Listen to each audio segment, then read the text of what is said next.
The ship is about to set sail. We need to board it. We're all here in order to board it. But how do we do that? We've been talking about making a pledge, making a commitment, about giving an oath of allegiance to Abu Abdullah al-Husayn. How do we actually go about doing that? I just want to give you some practical tips, inshallah. And then we will move on to the epitome of tragedy. Number one, vocalize it. Speak it, say it. Verbalize the statement.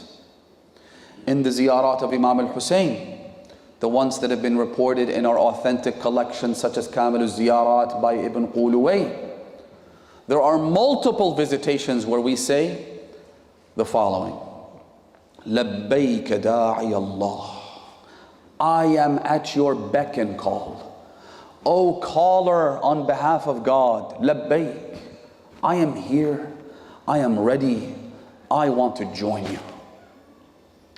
لبيك داعي الله إن كان لم يجبك بدني حين استغاثتك. Listen to these words carefully.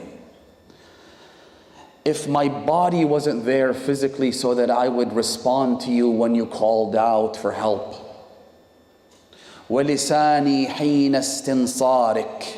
And my tongue couldn't speak out and say, I am here at your service, Ya Aba Abdullah. If that is the case, فَقَدْ أَجَابَكَ قَلْبِي وَسَمْعِي وَبَصَرِي. Then I am responding to you with my heart. I'm responding to you with my ears. I'm responding to you with my tongue.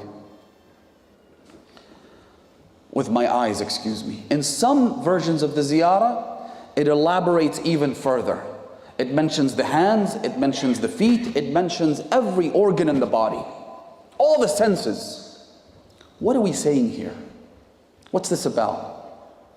What I'm saying is, Ya Aba Abdullah, I wish I were there. And as the Imams of the Ahlul Bayt have taught us, one after the other, that simply having the longing and the yearning and the burning sensation that I wish I were there is in itself a great step in the right direction. You'll be rewarded just for that. Just for the desire. But because of that, I then come to the next step, which is, I wasn't there physically, Ya Aba Abdullah.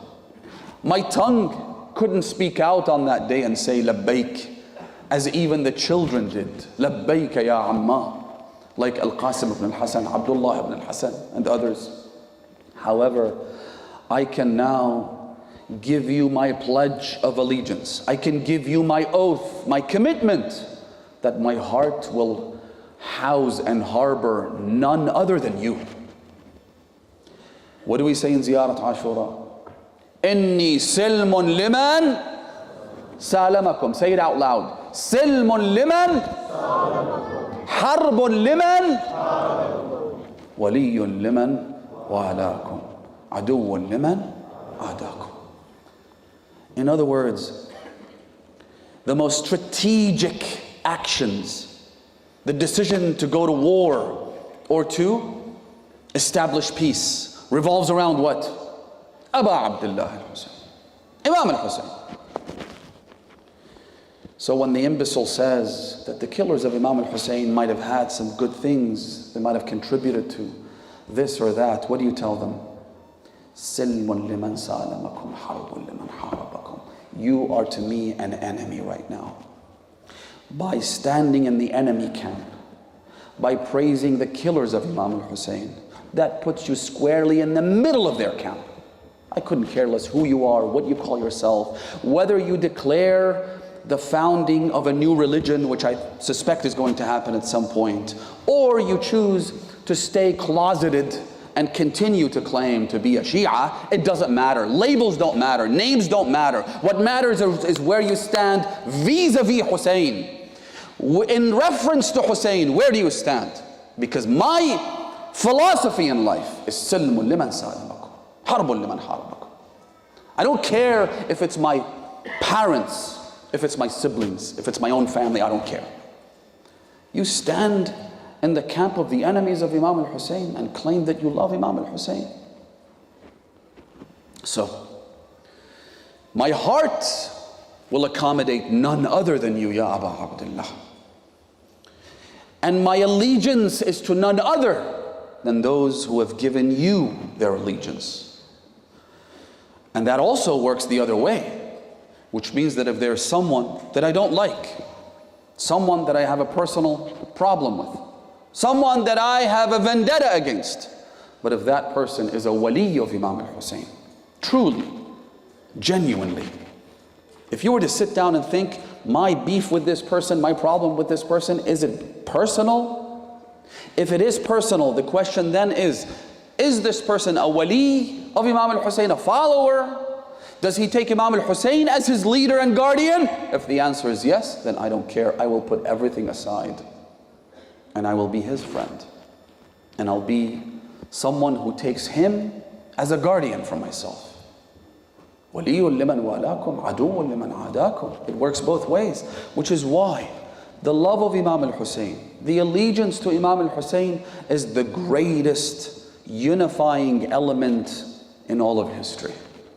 The entire world doesn't have something that is as powerful, a magnet that draws everything towards it. All those that are good, all those that are deep down moral individuals like Imam al-Husayn. Look at the world around you.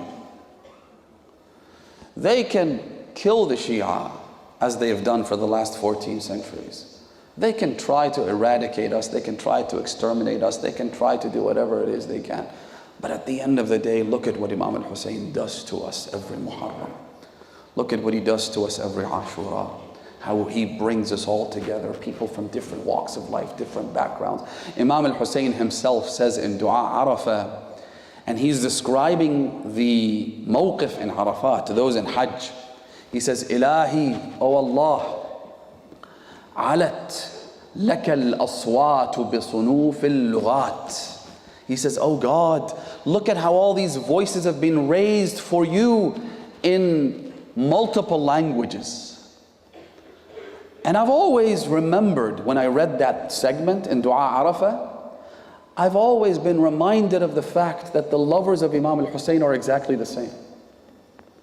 Different languages, different ethnicities, different backgrounds, different people from every walk of life, subhanallah. The one thing that brings them together is that incredible force, more powerful than all of the forces of the universe.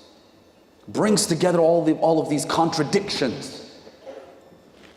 Husayn unites us, brothers and sisters. Let's not lose this power. Let's never forget the fact that he, in the midst of turmoil, in the midst of confusion, in the midst of conflict, let us always refer back to Husayn.